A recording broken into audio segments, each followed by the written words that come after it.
খান খান হয়ে গেছে, পানি পাচ্ছি না, চোখের সামনে সন্তান মারা যাচ্ছেন। এবার জিবরাইল আলাইহিস সালাম আড়াল থেকে আওয়াজ দিলেন, সহিন। এই কথা বলে আওয়াজ দেওয়ার পরে হাজারা আলাইহিস সালাম বললেন, আপনি কে? যদি আমাকে সাহায্য করতে চান সামনে আসেন। গায়েব থেকে ইলহাম আসছে, অদৃশ্য থেকে আওয়াজ আসছে। হযরতে হাজারা আলাইহিস সালামকে বলা হলো, আপনার সন্তানের পায়ের নিকটে যান, সেখানে গিয়ে দেখেন পানি চালু হয়ে গেছে। জিবরাইল আলাইহিস সালাম ইসমাঈল আলাইহিস সালাম ক্ষুধার তাড়নায় কান্না করতেছেন, আর পা এভাবে লাফালাফি করছেন, চটপটি করতেছেন। এই পায়ের নিচে জিবরাইল আলাইহিস সালাম কুদরতি ভাবে মহান আল্লাহর নির্দেশে পানির ফোয়ারা, যার নাম হলো জমজম, জমজম কূপ চালু করে দিয়েছেন। এবার হাজারা আলাইহিস সালাম এখানে এসে দেখলেন পানি চালু হয়ে গেছে, পানির ব্যবস্থা হয়ে গেছে। হাজারা বসে গেলেন, আশেপাশে বালু রয়েছে, এই বালু দিয়া হাজারা আলাইহিস সালাম এভাবে ব্যারিকেড দিতে শুরু করেছেন। হে দোস্ত বুজুর্গ, একটু তো চিন্তা করেন, এই 5000 বছর আগের ইতিহাস। আল্লাহর নবী সাল্লাল্লাহু আলাইহি ওয়াসাল্লাম 3500 বছর পর ইব্রাহিম আলাইহিস সালামের 3500 বছর পর দুনিয়াতে এসেছেন। দুনিয়াতে এসে আল্লাহর নবী আমাদেরকে এই কথাগুলো শোনান, আর নবী বলেন, রহিমাল্লাহু উম্মা ইসমাঈল, আল্লাহ ইসমাঈলের আম্মার উপরে দয়া করুন, দয়া করুক। ইসমাঈলের আম্মা, আমাদের মা, আমাদের জননী যদি এভাবে পানির ব্যারিকেড না দিতেন, লাকানা আইনান মাইনান, তাহলে এটা প্রবহমান একটা ঝর্ণা হয়ে যেত। কত সুন্দর কথা! যদি ইব্রাহিমের স্ত্রী ইসমাঈলের আম্মা যদি ব্যারিকেড না দিতেন, তাহলে এটা বিশাল বড় প্রবহমান একটা ঝর্ণা হয়ে যেত। এই জমজম কূপ চালু হয়ে গেছে। এবার ইসমাঈল আলাইহিস সালাম আর মা পানি পান করতেছেন, থাকতেছেন, বসবাস করতেছেন। দুইজনেই সেখানে বসবাস করতেছেন। পানি যেখানে আছে, বিশেষ করে মরুভূমিতে, বিশেষ করে হাওর অঞ্চলে দেখবেন, যদি দীর্ঘদিন পর্যন্ত পানি না হয়, দীর্ঘদিন পর্যন্ত পানি না আসে, হঠাৎ যখন বৃষ্টি হয়, তখন দেখবেন পোকামাকড়ের বীর হয়। পোকামাকড়ের বীর যেখানে হয়, উপর দিক থেকে পশু পাখি সেখানে আসে পোকামাকড় নেওয়ার জন্যে। পশু পাখির বীর হয়েছে, উপর দিক থেকে পশু পাখির বীর হয়েছে। অপর দিকে একটা জাতি, ওই জাতির নাম হলো কবিলায়ে বনু জুরহুম। ওই বনু জুরহুম জাতি এখান দিয়ে এমানের সফরে যাচ্ছিল। তারা দেখতেছে সেখানে উপরে পানি, পাখি উড়া করতেছে, পাখি চলাফেরা করতেছে। এই জন্য তাদের একজন প্রতিনিধি পাঠাইলো, গিয়ে দেখো সেখানে পানির ব্যবস্থা আছে কিনা। এসে দেখে হ্যাঁ, এখানে পানির ব্যবস্থা আছে।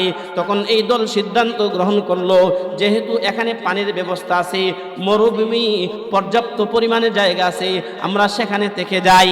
এই কবিলায় বনু জুরহুম হাজারা আলাইহিস সালাম সম্পর্কে ধারণা পাইল, তিনি অবশ্যই মহান কোনো ব্যক্তি হবেন, না হলে সে এখানে থাকতেও পারতেন না, পানির ব্যবস্থাও হইতো না। এই জন্য কবিলায়ে বনু জুরহুম হাজারা আলাইহিস সালামের সম্মান এবং আদবের সাথে হাজারার সাথে কথা বললেন। হাজারাকে বললেন, আমরা কি এখানে থাকতে পারি? আমরা কি এখানে বসতি শুরু করতে পারি? পানি ব্যবহারের অনুমতি কি দিবেন? হাজারা আলাইহিস সালাম বললেন, হ্যাঁ, আপনারা এখানে থাকেন, পানিও ব্যবহার করেন, কিন্তু কূপের মালিকানা আপনারা দাবি করতে পারবেন না। কূপের মালিকানা আপনাদের নাই। এখান থেকে আস্তে আস্তে আস্তে আস্তে বসতি গড়ে উঠেছে। যেখানে এখন মক্কা, সেখানে বসতি গড়ে উঠেছে। আস্তে আস্তে বসতি গড়ে উঠেছে, মানুষ জনসংখ্যা বৃদ্ধি পেয়েছে। ইসমাঈল আলাইহিস সালাম এই কবিলায়ে বনু জুরহুম গোত্রে বিবাহ করেছেন। ইসমাঈল আলাইহিস সালাম ইন্তেকাল করেছেন। ইসমাঈল আলাইহিস সালামের বংশধরের অনেকেই চলে গেছে। শেষ পর্যন্ত কবিলায়ে বনু জুরহুম গোত্রের লোকেরা অত্র এলাকায় মানুষের উপরে জুলুম নির্যাতন করতে শুরু করেছে। এক পর্যায়ে গোটা আরব বিশ্বের মানুষের দৃষ্টি এই দিকে গিয়েছে। এরপরে কবিলায়ে বনু জুরহুমের সাথে যুদ্ধ হয়েছে। যুদ্ধ শেষে তারা যখন এখান থেকে চলে যাবে, তখন কূপটাকে বন্ধ করে চলে গেছে। দীর্ঘদিন পর্যন্ত কূপ বন্ধ ছিল। এই কবিলায় বনু জুরহুম যখন কূপ বন্ধ করেছে, দীর্ঘদিন পর্যন্ত বন্ধ, নবী মুহাম্মদুর রাসূলুল্লাহ সাল্লাল্লাহু আলাইহি ওয়াসাল্লাম যখন দুনিয়ায় আগমন করবেন, আসার কিছুদিন আগে নবীজির আপন দাদা আব্দুল মুত্তালিব, খানায়ে কাবার মুতাওয়াল্লি, খানায়ে কাবার মুতাওয়াল্লি সভাপতি, এই মুতাওয়াল্লি আব্দুল মুত্তালিব হাতিমে কাবার ভিতরে একবার শুয়ে আছেন। শুয়ে স্বপ্নে দেখতেছেন একজন আগন্তুক ব্যক্তি আব্দুল মুত্তালিবকে বলতেছে, ইয়া আব্দুল মুত্তালিব ইহফির বাররা, হে আব্দুল মুত্তালিব বাররা খনন করো। আব্দুল মুত্তালিব বললেন, মা বাররা, বাররা এটা কোন জিনিসের নাম? ঘুম ভেঙে গেছেন, আগন্তুক চলে গেছে। পরের দিন আবার হাতিমে কাবায় আব্দুল মুত্তালিব শোয়া। আবার আব্দুল মুত্তালিবকে বলা হলো, ইহফিরিল মাদনুনা, হে আব্দুল মুত্তালিব তুমি মাদনুনা খনন করো। আব্দুল মুত্তালিব জিজ্ঞাসা করলেন, মাদনুনা কোন জিনিসের নাম? আগন্তুক কোনো কথা বলে নাই, চলে গেছে। আব্দুল মুত্তালিবের ঘুম ভেঙে গেছে।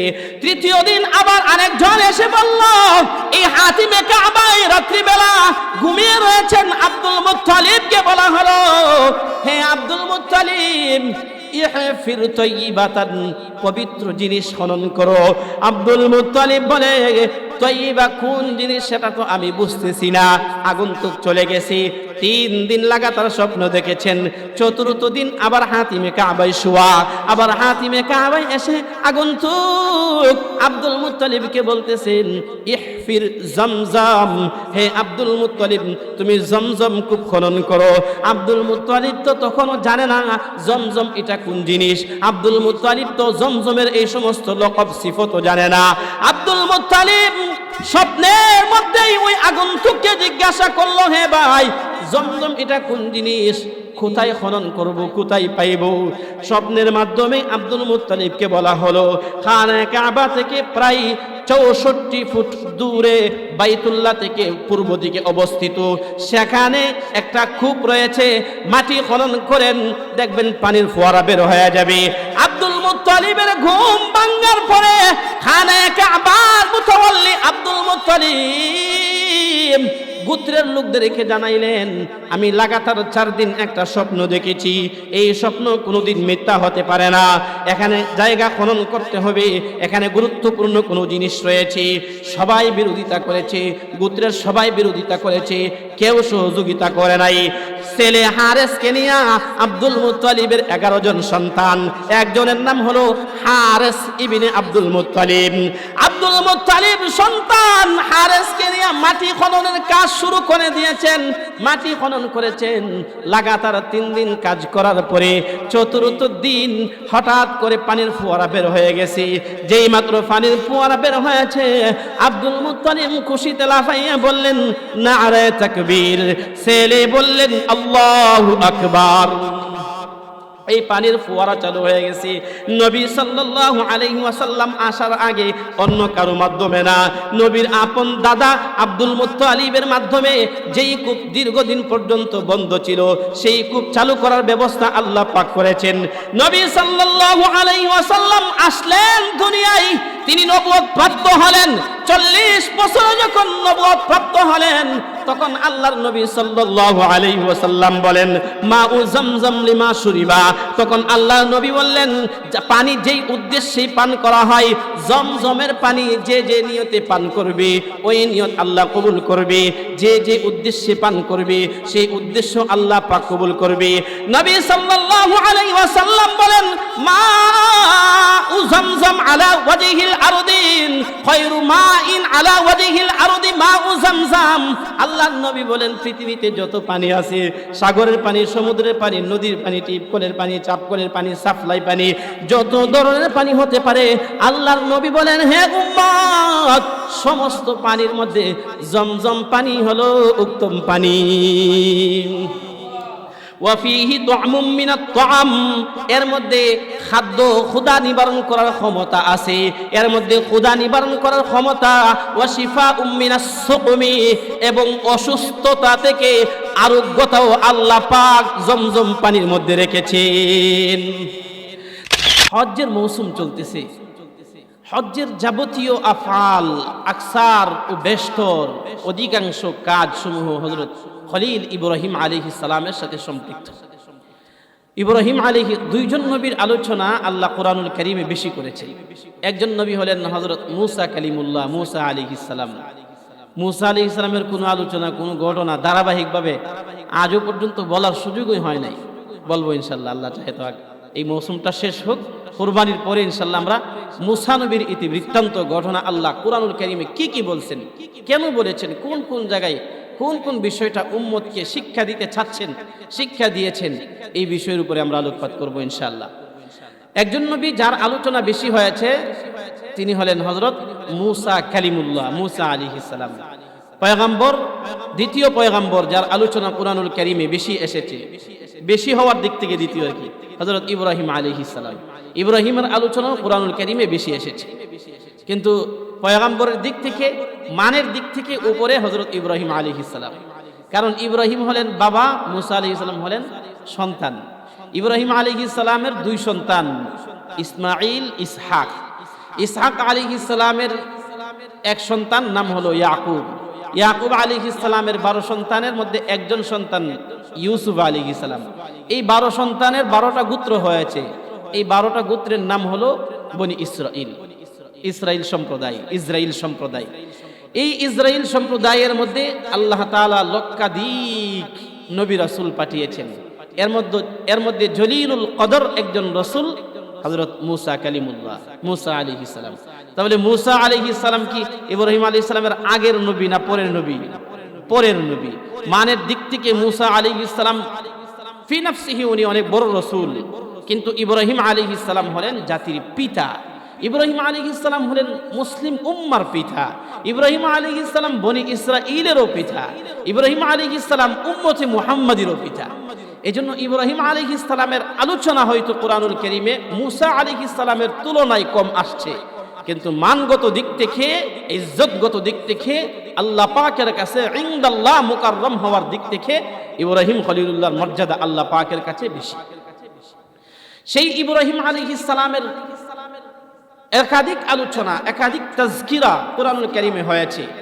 এর মধ্যে গত জমায় আমরা কিছুটা আলোচনা করেছি, আজকেও কিছুটা আলোচনা করব। ইব্রাহিম আলাইহিস সালামকে আল্লাহ পাক যতভাবে পরীক্ষা নিয়েছেন, আগুন থেকে পরিত্রাণ পাওয়ার পর, আগুন থেকে মুক্তি পাওয়ার পর, বের হওয়ার পর, তিনি তো বাবেল শহর ইরাকে জন্মগ্রহণ করেছিলেন। আল্লাহ বললেন এবার আপনি হিজরত করেন, এলাকা ছেড়ে দেন, এই এলাকায় আর থাকা যাবে না। নবীগণ হিজরত করেছেন, ইব্রাহিম আলাইহিস সালাম হিজরত করেছেন। আমাদের নবী সাইয়্যিদুনা মুহাম্মাদুর রাসূলুল্লাহ সাল্লাল্লাহু আলাইহি ওয়াসাল্লাম মক্কা ছেড়ে হিজরত করে মদিনায় গিয়েছেন। হিজরত করা নবীদের এটা শান, নবীদের বেলায় আল্লাহ হিজরতের নির্দেশ দিয়েছেন। নবী সাল্লাল্লাহু আলাইহি ওয়াসাল্লাম হিজরত করেছেন, মূসা কালিমুল্লাহ হিজরত করেছেন, ইব্রাহিম খলিলুল্লাহ হিজরত করেছেন। আল্লাহ বললেন আপনি যান, হিজরত করে অন্য দেশে চলে যান। যাবেন কোথায়? শামে, বর্তমান বিশ্বের মানচিত্রে যেটাকে সিরিয়া বলা হয়, সিরিয়ায় আসবেন। সিরিয়ায় কোন এলাকায়? বাইতুল মুকাদ্দাসের নিকটবর্তী একটা এলাকা, নাম হলো কেনান। নাম কি? কেনান। কেনানে যান। ইব্রাহিম আলাইহিস সালাম বিবি সারা আলাইহাস সালামকে নিয়ে কেনানে চলে আসলেন। কেনানে আসার পর তিনি সেখানে জীবন যাপন করেছেন, অভাব অন্টনে পড়েছেন। আল্লাহ পাক নির্দেশ দিলেন রিজিক অন্বেষণের জন্য আপনি মিশরে ঢুকেন, মিশরে যান, মিশর রাষ্ট্রে প্রবেশ করেন। হযরত ইব্রাহিম আলাইহিস সালাম বিবি সারাকে নিয়ে মিশরে ঢুকলেন, মিশরে গেলেন। এই মিশরে যাওয়ার পর আল্লাহ পাক তার কাছ থেকে আরো বড় পরীক্ষা নিয়েছেন। বড় পরীক্ষা থেকে একটা পরীক্ষা হলো হযরত সারা আলাইহাস সালাম যখন এই রাষ্ট্রে ঢুকলেন, ইব্রাহিম আলাইহিস সালামের সাথে ওই রাষ্ট্রের জালেম বাদশা, স্বৈর শাসক, সে নারী লোভী ছিল, সে ছিল দর্শনকারী, দর্শন করত। এই রাষ্ট্রের এমন কোন সুন্দরী নারী নাই যারা তার হাত থেকে রেহাই পেয়েছে। সে তার লোকজন বিভিন্ন জায়গায় প্রয়োগ করে রেখেছিল। সুন্দরী নারীর সন্ধান পাইলেই তার কাছে সংবাদ দেওয়া হতো। এই মিশরে ঢুকলেন, এই সংবাদ মিশরের বাদশার কাছে, জালেম স্বৈরাচার শাসকের কাছে চলে গেল। সারা আলাইহিস সালামকে, ইব্রাহিম আলাইহিস সালামকে এসে তার লোকেরা জিজ্ঞাসা করলো, এই মহিলা আপনার সম্পর্কে কি হয়? বুখারী শরীফের হাদিস। তখন ইব্রাহিম আলাইহিস সালাম বললেন, এই মহিলা আমার সম্পর্কে বোন হয়। তিনি এই রাষ্ট্রে ঢুকে কোনো না কোনোভাবে বুঝতে পেরেছিলেন যে এই শাসকের একটা সিস্টেম হলো, যদি কোনো ব্যক্তি, কোনো পুরুষ তার সাথে তার বোনকে নিয়ে আসে, তার সাথে তার বোন থাকে, তাহলে ওই নারীকে সে দর্শন করে না, ওই নারীর উপর জুলুম করে না। এটা তিনি জানতে পেরেছিলেন, যার দরুন তিনি সারা আলাইহিস সালামকে বললেন যে আমি এদেরকে বলে দিয়েছি যে তুমি সম্পর্কে আমার বোন হও। আর বাস্তবেও এটা মুমিন হওয়ার দিক থেকে, ঈমানদারের দিক থেকে তুমি আমার বোন। যদিও স্বামী স্ত্রীর সম্পর্ক আছে, কিন্তু এই গোটা বিশ্বে তুমি আর আমি ছাড়া, এই রাষ্ট্রে তুমি আর আমি ছাড়া তো মুমিন কেউ নাই। এই বিবেচনায় তুমি আমার বোন হও, আমি এই বিবেচনায় বলে দিয়েছি, তুমি এটা স্বীকার করবে। হযরত সারা আলাইহিস সালামকে এরপরও উঠায়া নেওয়া হলো, উঠায়া নিয়ে বাদশার কাছে হস্তান্তর করা হলো। বাদশা দর্শনের লক্ষ্যে সারা আলাইহিস সালামের দিকে রুজু হয়েছে, সারা আলাইহিস সালামের দিকে এসেছে, দাবিত হয়েছেন। সারা আলাইহিস সালাম আগেই আল্লাহর কাছে এই দোয়া করেছেন, হে আল্লাহ, আমি আমার এই সতীত্বকে হেফাজত করেছি, একমাত্র আমার এই সতীত্ব আমার স্বামীর জন্যই নির্ধারিত ছিল। আল্লাহ, আমার সতীত্বকে আপনি হেফাজত করেন, এই স্বৈর শাসক থেকে আমাকে বাঁচান। ইব্রাহিম আলাইহিস সালাম নামাজে দাঁড়িয়ে গেছেন, নামাজে দাঁড়িয়ে আল্লাহ পাকের কাছে সাহায্য চাইতেছেন, হে আল্লাহ, আমার স্ত্রীকে বাঁচান, আমার স্ত্রীকে হেফাজত করেন, আমার স্ত্রীর সতীত্বকে আপনি হেফাজত করেন। আল্লাহ পাকের কুদরতি কারিশমা, আল্লাহর ক্ষমতার উপরে কারো তো ক্ষমতা চলে না। একবারে নির্জন কক্ষে, নির্জন জায়গায় গিয়েছে এই বাদশা আমাদের জননী মা সারা আলাইহিস সালামের উপর পৈশাচিক আক্রমণ করার জন্যে। কিন্তু আল্লাহ পাকের কুদরতের কারিশমা, তার হাত অবশ হয়ে গেছে, পা অবশ হয়ে গেছে, বিকলাঙ্গ হয়ে গেছে, মাটিতে অচেতন হয়ে পড়ে গেছে। এবার সারা আলাইহিস সালাম আল্লাহর কাছে বললেন, হে আল্লাহ, অচেতন হয়ে পড়ে গেছে, মানুষ বলবে আমি মহিলা মানুষ হয়ে তাকে হত্যা করেছি, তার জ্ঞান ফিরিয়ে দেন।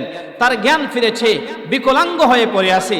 এবার সারাকে ওই বাদশা বলতেছে, হে সারা, তুমি আমার জন্য তোমার রবের কাছে দোয়া করো, তিনি যেন আমাকে সুস্থ করে দেন, আমি আর তোমার দিকে হাত প্রসারিত করব না।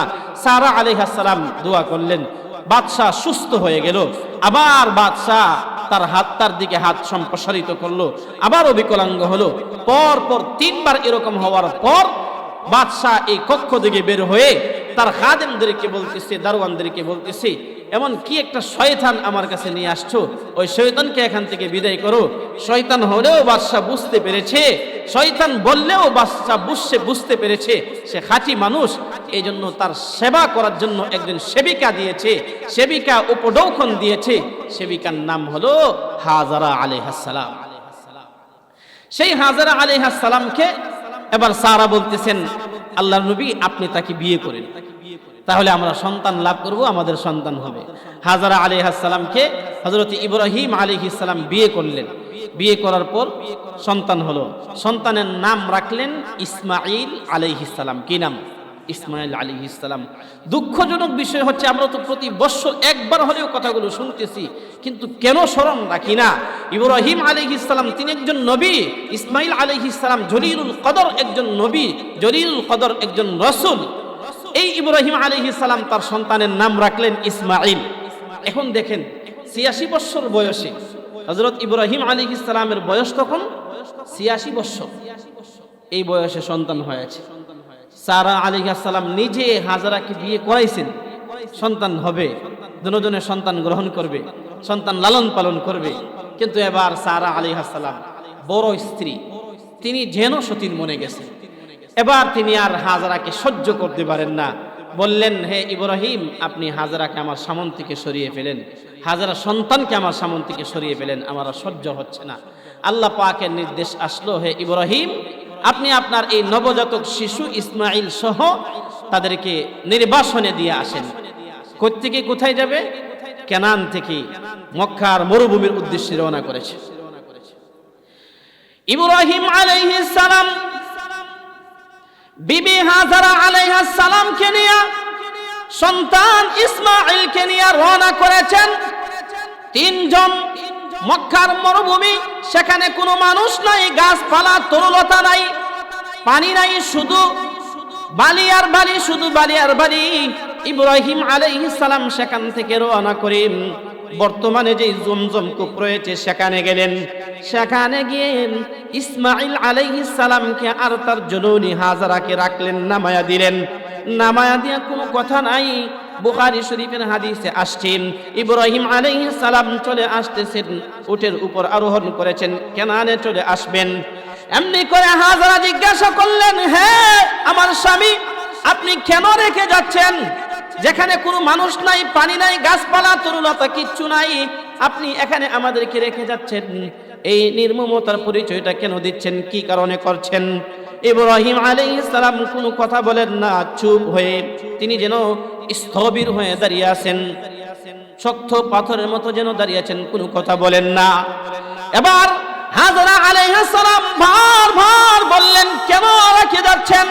আমার কি অন্যায়, আমার কি অপরাধ, সন্তানের কি অপরাধ? কিন্তু ইব্রাহিম আলাইহিস সালাম কোনো উত্তর দেন না, কোনো কথা বলেন না। চতুর্থবারের মতো হযরত হাজরা আলাইহিস সালাম জিজ্ঞাসা করলেন, আপনি যে আমাদেরকে এখানে রেখে যাচ্ছেন, এটা কি আল্লাহ পাকের নির্দেশে নাকি আপনার নিজের তরফ থেকে?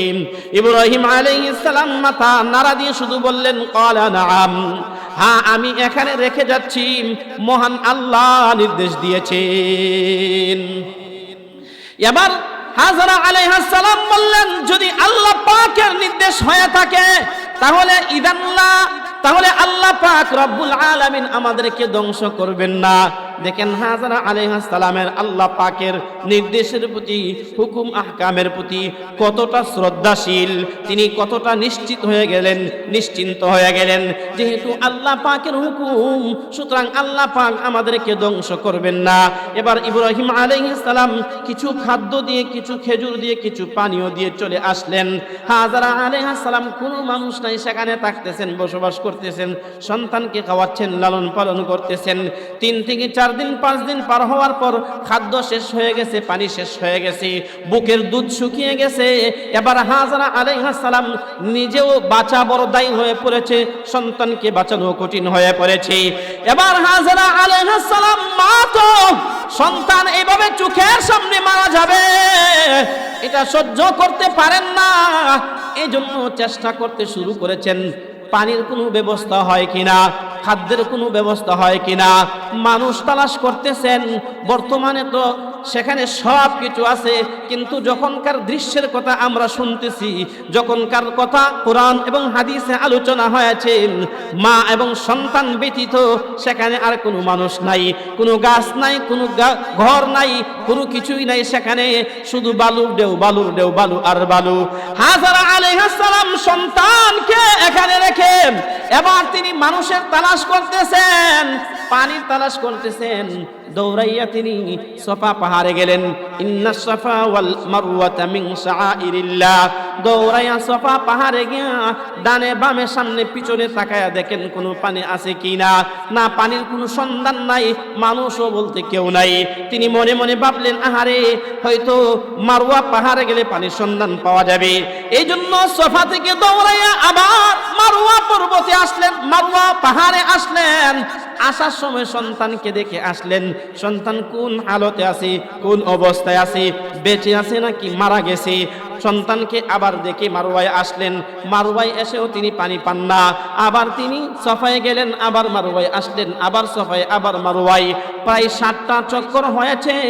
হে দুস্থ বুজুর্গ, চিন্তা করে দেখেন না, একটু তো ভাবেন, এই 7 চক্কর দেওয়া ব্যতীতই তো আল্লাহ সব কিছুর ব্যবস্থা করতে পারতেন।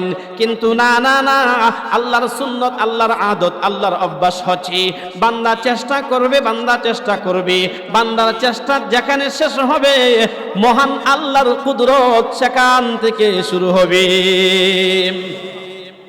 হাজরা আলাইহিস সালাম পানি এবং খাদ্যের জন্য চূড়ান্ত পর্যায়ের চেষ্টা করেছেন, কিন্তু নাই, এলাকাতে পানি নাই, মানুষ নাই, খাদ্যের কোনো ব্যবস্থা নাই। এবার শেষবার যখন মারওয়া পাহাড়ে এসে তিনি দাঁড়ালেন, এবার হাজরা আলাইহিস সালাম মহিলা মানুষ, দিলের কি অবস্থা, খান খান হয়ে গেছে, পানি পাচ্ছি না, চোখের সামনে সন্তান মারা যাচ্ছে। এবার জিবরাইল আলাইহিস সালাম আড়াল থেকে আওয়াজ দিলেন, সহিন এই কথা বলে আওয়াজ দেওয়ার পরে হাজারা আলাইহিস সালাম বললেন, আপনি কে? যদি আমাকে সাহায্য করতে চান সামনে আসেন। গায়েব থেকে ইলহাম আসছে, অদৃশ্য থেকে আওয়াজ আসছে।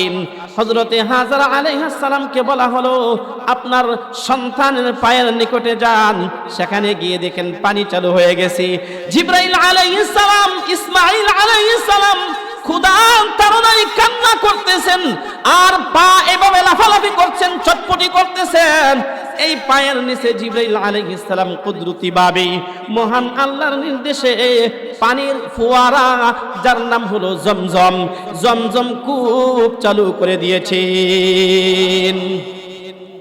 এবার হাজারা আলাইহিস সালাম এখানে এসে দেখলেন পানি চালু হয়ে গেছে, পানির ব্যবস্থা হয়ে গেছে।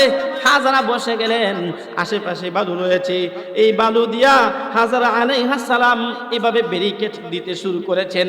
হে দোস্ত বুজুর্গ, একটু তো চিন্তা করেন, এই 5000 বছর আগের ইতিহাস। আল্লাহর নবী সাল্লাল্লাহু আলাইহি ওয়াসাল্লাম 3500 বছর পর ইব্রাহিম আলাইহিস সালামের 3500 বছর পর দুনিয়াতে এসেছেন। দুনিয়াতে এসে আল্লাহর নবী আমাদেরকে এই কথাগুলো শোনান, আর নবী বলেন, রহিমাল্লাহু উম্মা ইসমাঈল, আল্লাহ ইসমাঈলের আম্মার উপরে দয়া করুন, দয়া করুক। ইসমাঈলের আম্মা, আমাদের মা, আমাদের জননী যদি এভাবে পানির ব্যারিকেড না দিতেন, লাকানা আইনান মাইনান, তাহলে এটা প্রবহমান একটা ঝর্ণা হয়ে যেত। কত সুন্দর কথা! যদি ইব্রাহিমের স্ত্রী ইসমাঈলের আম্মা যদি ব্যারিকেড না দিতেন, তাহলে এটা বিশাল বড় প্রবহমান একটা ঝর্ণা হয়ে যেত। এই জমজম কূপ চালু হয়ে গেছে। এবার ইসমাঈল আলাইহিস সালাম আর মা পানি পান করতেছেন, থাকতেছেন, বসবাস করতেছেন, দুইজনেই সেখানে বসবাস করতেছেন।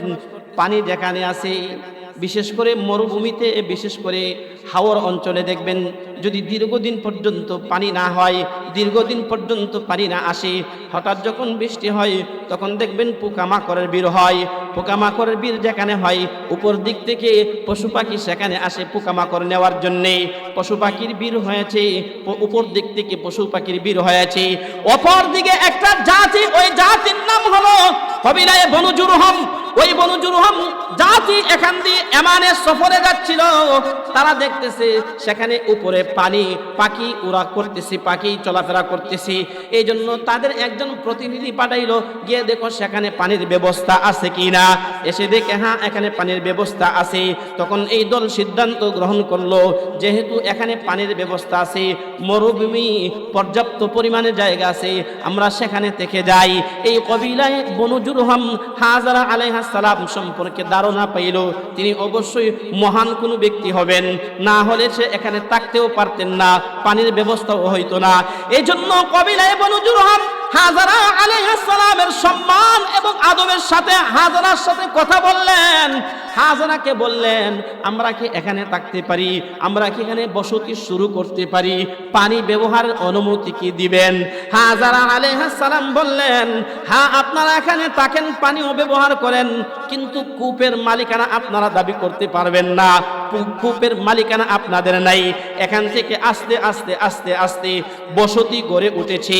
যেখানে এখন মক্কা, সেখানে বসতি গড়ে উঠেছে। আস্তে আস্তে বসতি গড়ে উঠেছে, মানুষ জনসংখ্যা বৃদ্ধি পেয়েছে। ইসমাঈল আলাইহিস সালাম এই কবিলায় বনু জুরহুম গোত্রে বিবাহ করেছেন। ইসমাঈল আলাইহিস সালাম ইন্তেকাল করেছেন। ইসমাঈল আলাইহিস সালামের বংশধরের অনেকেই চলে গেছে। শেষ পর্যন্ত কবিলায় বনু জুরহুম গোত্রের লোকেরা অত্র এলাকায় মানুষের উপরে জুলুম নির্যাতন করতে শুরু করেছে। এক পর্যায়ে গোটা আরব বিশ্বের মানুষের দৃষ্টি এইদিকে গিয়েছে। এরপরে কবিলায় বনু জুরহুমের সাথে যুদ্ধ হয়েছে। যুদ্ধ শেষে তারা যখন এখান থেকে চলে যাবে, তখন কূপটাকে বন্ধ করে চলে গেছে। দীর্ঘদিন পর্যন্ত কূপ বন্ধ ছিল। এই কবিলায় বনু জুরহুম যখন কূপ বন্ধ করেছে, দীর্ঘদিন পর্যন্ত বন্ধ। নবী মুহাম্মদুর রাসূলুল্লাহ সাল্লাল্লাহু আলাইহি ওয়াসাল্লাম যখন দুনিয়ায় আগমন করবেন, আসার কিছুদিন আগে নবীজির আপন দাদা আব্দুল মুত্তালিব, খানায়ে কাবার মুতাওয়াল্লি, খানায়ে কাবার মুতাওয়াল্লি সভাপতি, এই মুতাওয়াল্লি আব্দুল মুত্তালিব হাতি হাতিমে কাবার ভিতরে একবার শুয়ে আছেন, শুয়ে স্বপ্নে দেখতেছেন একজন আগন্তুক ব্যক্তি আব্দুল মুত্তালিবকে বলতেছে, ইয়া আব্দুল মুত্তালিব ইহফির বাররা, হে আব্দুল মুত্তালিব বাররা খনন করো। আব্দুল মুত্তালিব বললেন, মা বাররা, বাররা এটা কোন জিনিসের নাম? ঘুম ভেঙে গেছেন, আগন্তুক চলে গেছে। পরের দিন আবার হাতিমে কাবায় আব্দুল মুত্তালিব শোয়া। আবার আব্দুল মুত্তালিবকে বলা হলো, ইহফিরিল মাদনুনা, হে আব্দুল মুত্তালিব তুমি মাদনুনা খনন করো। আব্দুল মুত্তালিব জিজ্ঞাসা করলেন, মাদনুনা কোন জিনিসের নাম? আগন্তুক কোনো কথা বলে নাই, চলে গেছে। আব্দুল মুত্তালিবের ঘুম ভেঙে গেছে।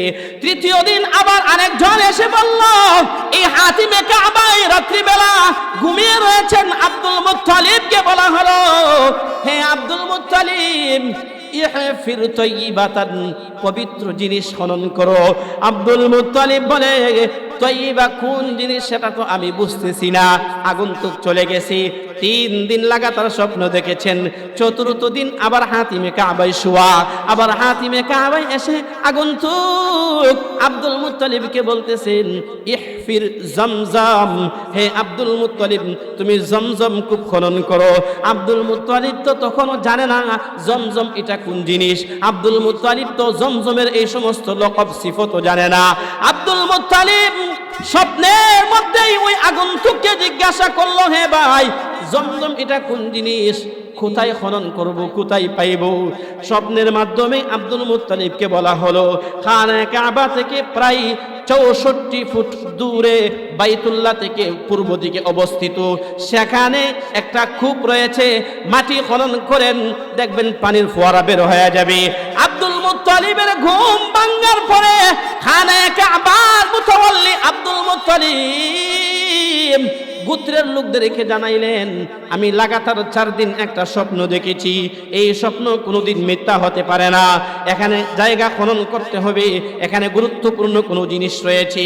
সবাই বিরোধিতা করেছে, গোত্রের সবাই বিরোধিতা করেছে, কেউ সহযোগিতা করে নাই। ছেলে হারেসকে নিয়ে আব্দুল মুত্তালিবের 11 জন সন্তান, একজনের নাম হলো হারেস ইবনে আব্দুল মুত্তালিব। আব্দুল মুত্তালিব সন্তান হারেসকে নিয়ে মাটি খননের কাজ শুরু করে দিয়েছেন। মাটি খনন করেছেন, লাগাতার 3 দিন কাজ করার পরে চতুর্থ দিন হঠাৎ করে পানির ফোয়ারা বের হয়ে গেছে। যেই মাত্র পানির ফোয়ারা বের হয়েছে, আব্দুল মুত্তালিব খুশিতে লাফাইয়া বললেন, নারে তাকবীর। ছেলে বললেন, আল্লাহু আকবার। এই পানির ফোয়ারা চালু হয়ে গেছে। নবী সাল্লাল্লাহু আলাইহি ওয়াসাল্লাম আসার আগে অন্য কারো মাধ্যমে না, নবীর আপন দাদা আব্দুল মুত্তালিবের মাধ্যমে যেই কূপ দীর্ঘদিন পর্যন্ত বন্ধ ছিল, সেই কূপ চালু করার ব্যবস্থা আল্লাহ পাক করেছেন। নবী সাল্লাল্লাহু আলাইহি ওয়াসাল্লাম আসলেন দুনিয়ায়, তিনি নবুয়ত প্রাপ্ত হলেন। 40 বছর যখন নবুয়ত প্রাপ্ত হলেন, তখন আল্লাহর নবী সাল্লাল্লাহু আলাইহি ওয়াসাল্লাম বলেন, মাউ জামজাম লিমা শুরিবা। তখন আল্লাহর নবী বললেন, পানি যেই উদ্দেশ্যে পান করা হয়, জমজমের পানি যে যে নিয়তে পান করবে, ওই নিয়ত আল্লাহ কবুল করবে। যে যে উদ্দেশ্যে পান করবে, সেই উদ্দেশ্য আল্লাহ পাক কবুল করবে।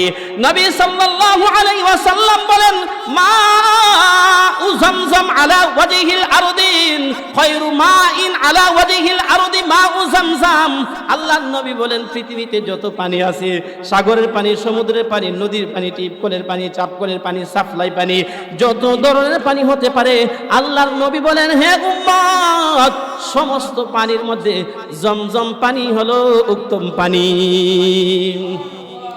ওয়াফিহি তুআমুম মিনাত তুআম, এর মধ্যে খাদ্য ক্ষুধা নিবারণ করার ক্ষমতা আছে, এর মধ্যে ক্ষুধা নিবারণ করার ক্ষমতা। ওয়া শিফাউম মিনাস সুকুমি, এবং অসুস্থতা থেকে আরোগ্যতাও আল্লাহ পাক জমজম পানির মধ্যে রেখেছেন। জমজম পানি পান করার মাধ্যমে মানুষের ক্ষুধা দূর হয়। হযরতে আবু যর গিফারি রাদিয়াল্লাহু তাআলা আনহু নবী যখন নবুয়ত প্রাপ্ত হলেন, আবু যর গিফারির বাড়ি মদিনায়, গিফারি বংশের লোক। আবু যর গিফারি রাদিয়াল্লাহু তাআলা আনহু তার ভাই আনিসকে পাঠাইলেন, হে আনিস যাও, গিয়ে দেখো একজন নবী প্রকাশ পেয়েছেন, তার কাছ থেকে খোঁজ খবর নাও, তার সম্পর্কে আমাকে কিছু তথ্য দাও। আনিস মক্কায় আসলেন, মক্কায় এসে খোঁজ খবর নিয়ে বড় ভাই আবু যরকে জানাইলেন, হে আবু যর ভাই, নবী সত্য নবী, নবীকে কেউ কাহেন বলে, জ্যোতিষী বলে, গণক বলে, নবীকে কেউ কবি বলে, নবীকে কেউ জাদুকর বলে। হে আনিস বলতেছে, হে আবু যর, আমার কাছে মনে হয় মুহাম্মদুর রাসূলুল্লাহ কোনটাই না, তিনি সত্য নবী। আবু যর গিফারি বর্ণনা শোনার পরে এরপরেও তিনি তৃপ্ত হননি, ভাবলেন আমার নিজের যাইতে হবে, নিজেকে গিয়ে খোঁজ খবর নিতে হবে। তিনি মক্কায় আসলেন, মদিনা থেকে মক্কায় আসলেন। মক্কায় এসে আল্লাহর নবীজির খোঁজ খবর তো নিতে সময় লাগবে, মানুষের সাথে মিশতে হবে, মানুষকে জিজ্ঞাসা করতে হবে। আবু যর গিফারি প্রায় 30 দিন পর্যন্ত এই মক্কায় ছিলেন।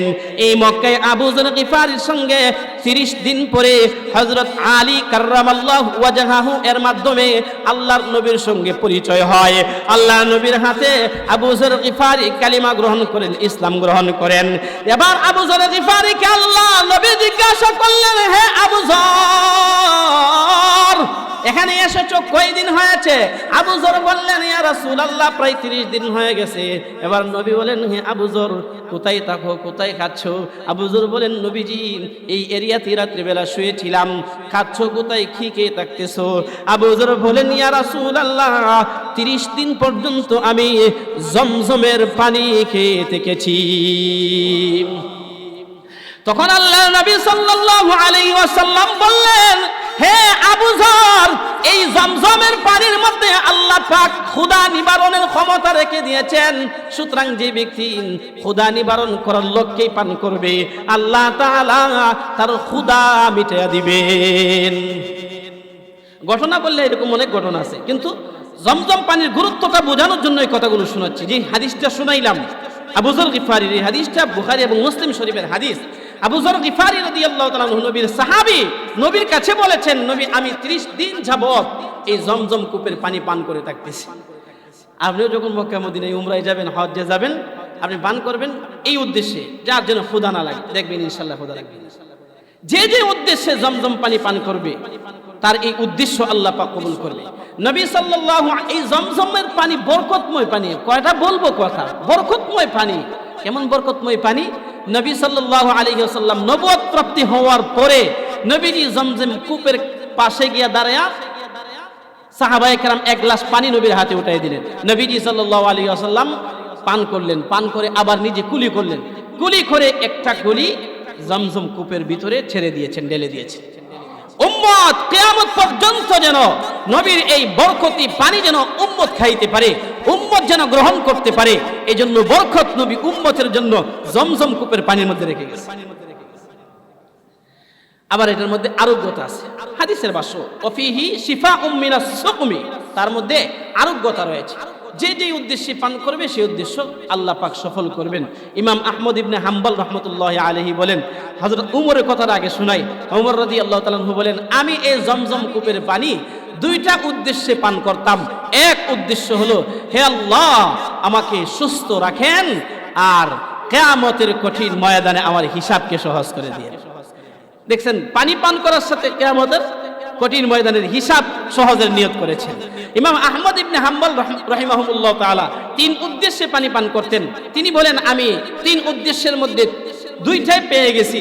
একটা হলো আল্লাহ পাকের কাছে আমি চেয়েছি, হে আল্লাহ, আমাকে আরোগ্য করে দিয়েন, শিফায়ে কামেলা দেন, আমি যেন কখনো অসুস্থ না হই। তো আমি জীবনের শেষ প্রান্তে এসে উপনীত হয়েছি, আলহামদুলিল্লাহ, আমার বড় ধরনের কোনো অসুস্থতা হয়নি।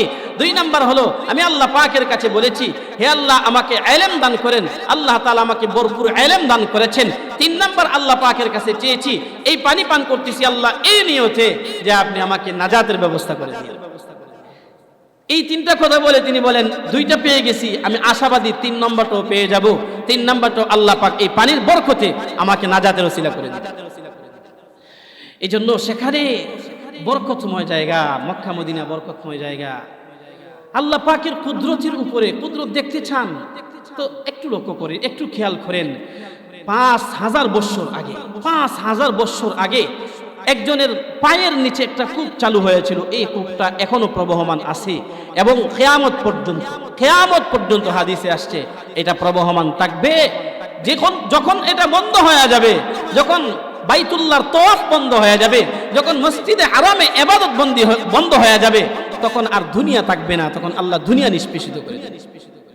তো আল্লাহকে চিনার জন্য, আল্লাহকে জানার জন্য, আল্লাহর মারিফাত হাসিল করার জন্য এই জমজম কূপের ইতিহাসের ঘটনা শোনা, উপলব্ধি করা একজন মুমিনের ঈমানের, আল্লাহর প্রতি ঈমান বাড়ার জন্য আমি মনে করি এটা যথেষ্ট বড় একটা ঘোষণা, অনেক বড় একটা শিক্ষণীয় বিষয়, আল্লাহর প্রতি ঈমান আর তাওয়াক্কুল বাড়ার জন্য।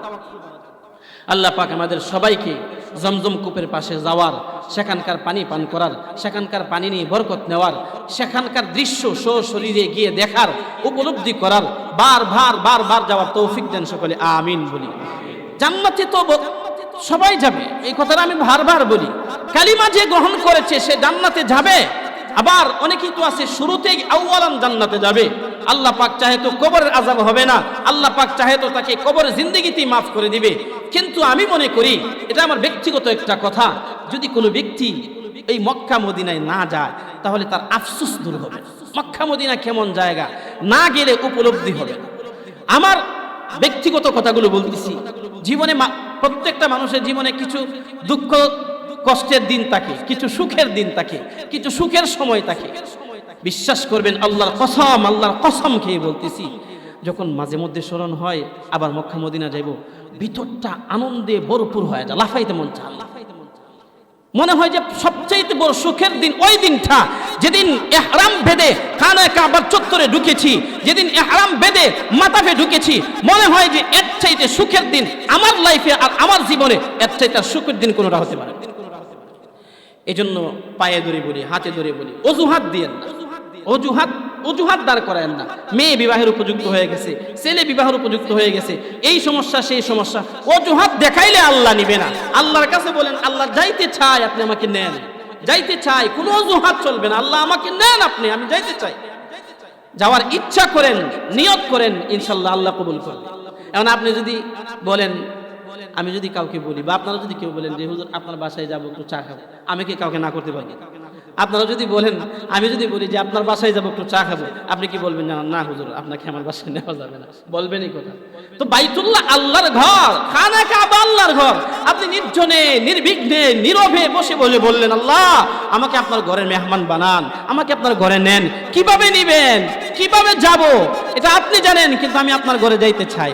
আল্লাহ বলেন ঠিক আছে, চইলা।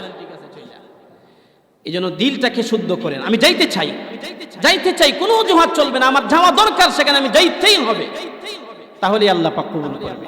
আল্লাহ পাক আমাদের সবাইকে সেখানে যাওয়ার, হজ উমরা বারংবার করার তৌফিক দেন, সকলে আমিন বলি। ওয়া আখির দাওয়ানা আলহামদুলিল্লাহি রাব্বিল আলামিন। 4 রাকাত ক্বাবলাল জুমআহ সুন্নাত আদায় করে নিই।